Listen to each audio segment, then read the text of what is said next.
Willkommen bei Deutsch Doppel. Heute sprechen wir über das erste Jahr in einem neuen Land. Erfahre, wie man sich gut einlebt. Abonniere uns und aktiviere die Glocke, um nichts zu verpassen.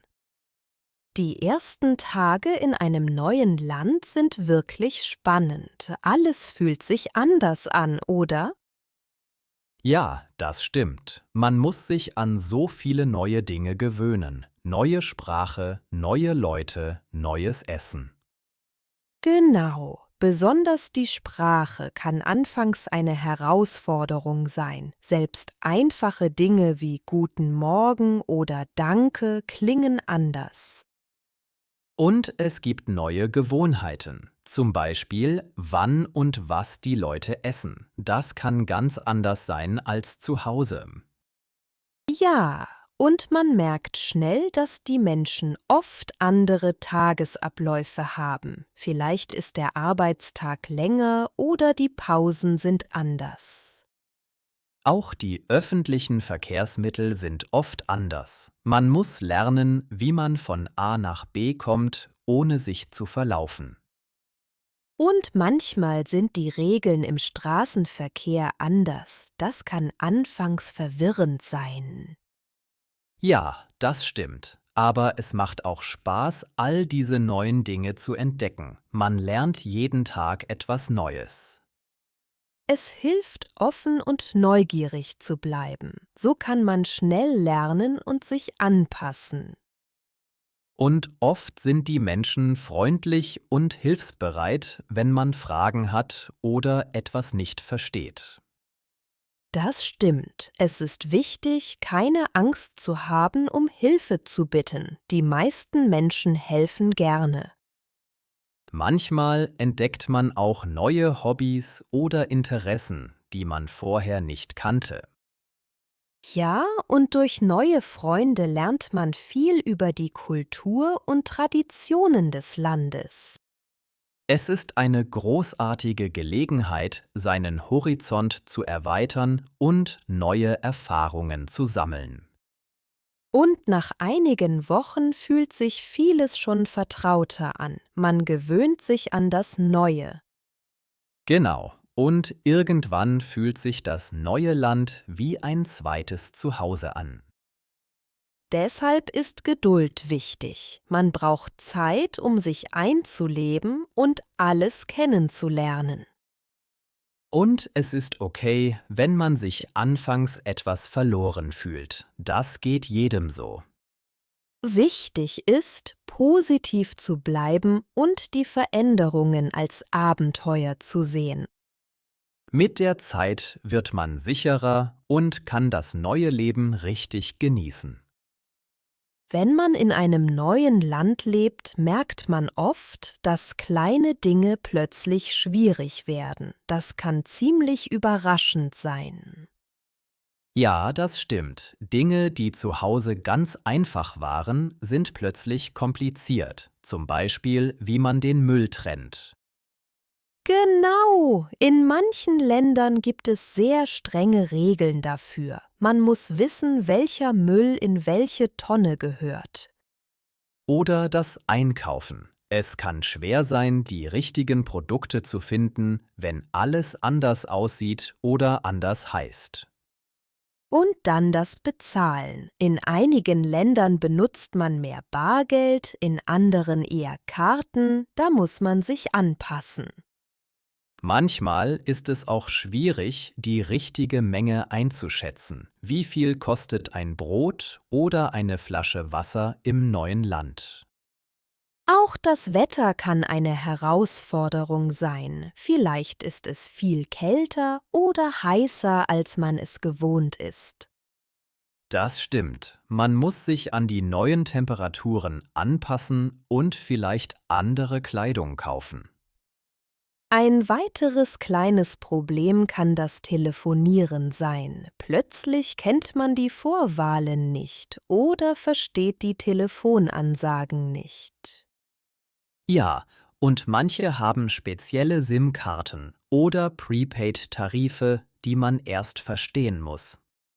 Auch das Essen kann eine Herausforderung sein. Manchmal vermisst man das Essen von zu Hause und muss neue Rezepte lernen.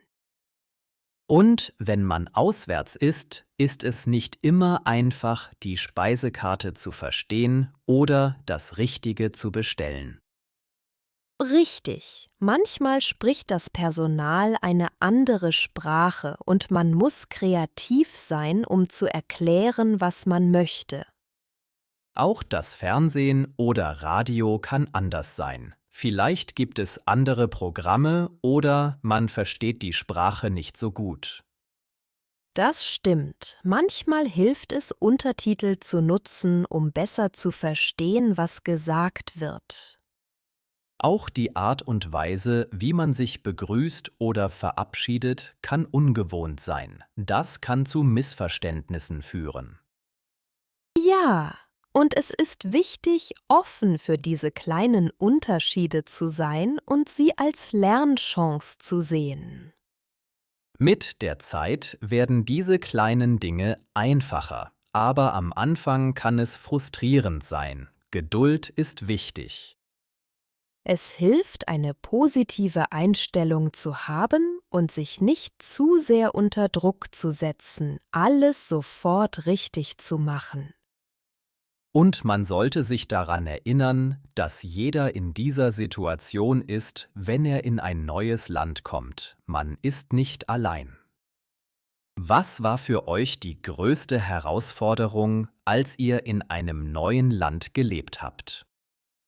Wenn man in einem neuen Land lebt, merkt man oft, dass man Dinge aus der Heimat plötzlich vermisst. Das ist manchmal überraschend. Genau, oft sind es die kleinen Dinge, die fehlen. Vielleicht ein bestimmtes Essen oder ein Lieblingsgetränk, das man nicht mehr so einfach bekommt. Ja, manche Lebensmittel sind schwer zu finden, besonders wenn sie typisch für das eigene Land sind und es im neuen Land keine Nachfrage dafür gibt. Nicht nur das Essen, sondern auch bestimmte Gewohnheiten, zum Beispiel wie man die Zeit mit Freunden verbringt oder feiert. Stimmt, die Art, wie man Feste feiert oder mit der Familie zusammenkommt, kann sehr unterschiedlich sein. Auch die Sprache spielt eine große Rolle. Selbst wenn man die neue Sprache gut spricht, fehlt manchmal das Gefühl, sich ganz frei ausdrücken zu können. Ja, es gibt bestimmte Ausdrücke oder Redewendungen, die man in der Muttersprache einfach besser versteht und nutzt. Und manchmal vermisst man auch die Landschaft oder das Wetter der Heimat. Vielleicht die Berge, das Meer oder einfach die vertraute Umgebung. Das stimmt. Die Natur und das Klima prägen oft, wie man lebt, und das kann man nicht einfach ersetzen. Es ist auch interessant, wie man bestimmte Geräusche oder Gerüche vermisst, zum Beispiel der Duft von frisch gebackenem Brot oder der Klang der Kirchenglocken. Oder der Klang einer bestimmten Musikrichtung, die typisch für die Heimat ist. Musik kann starke Gefühle wecken.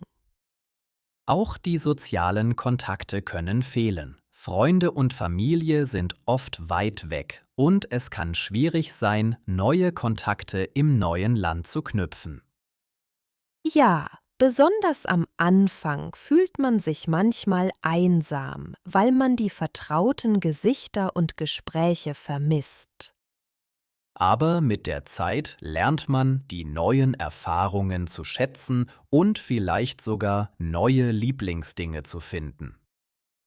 Genau, es ist wichtig, offen für Neues zu sein und sich auf die positiven Seiten des neuen Lebens einzulassen. Es hilft auch, mit Freunden und Familie in Kontakt zu bleiben, um das Gefühl von Heimat zu bewahren.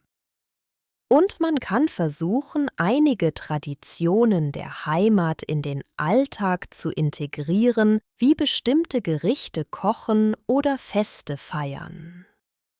Ja, Das kann ein Gefühl von Vertrautheit geben und den Übergang erleichtern. Man muss nicht alles aufgeben, was man liebt. Auch der Austausch mit anderen Menschen, die eine ähnliche Erfahrung gemacht haben, kann sehr hilfreich sein. Man merkt, dass man nicht allein ist und dass es anderen genauso geht. Das kann sehr tröstlich sein.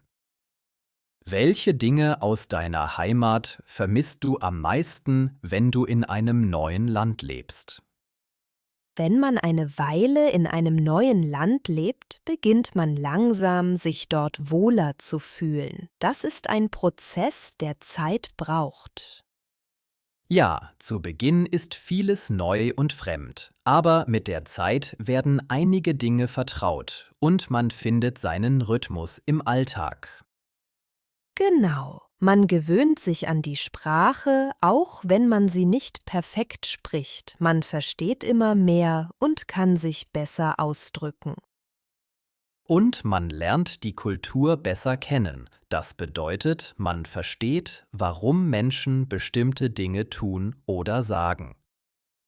Auch die täglichen Abläufe werden leichter. Man weiß, wo man einkaufen kann oder wie man sich im Verkehr zurechtfindet. Ja, das stimmt. Man entdeckt Lieblingsplätze, vielleicht einen schönen Park oder ein gemütliches Café, die einem ans Herz wachsen. Und wenn man neue Freunde findet, fühlt man sich noch mehr zu Hause. Diese Kontakte helfen, das Gefühl der Einsamkeit zu verringern.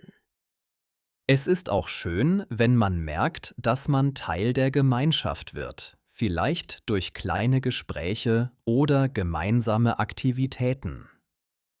Das Gefühl von Zugehörigkeit wächst, wenn man beginnt, an Festen oder lokalen Veranstaltungen teilzunehmen.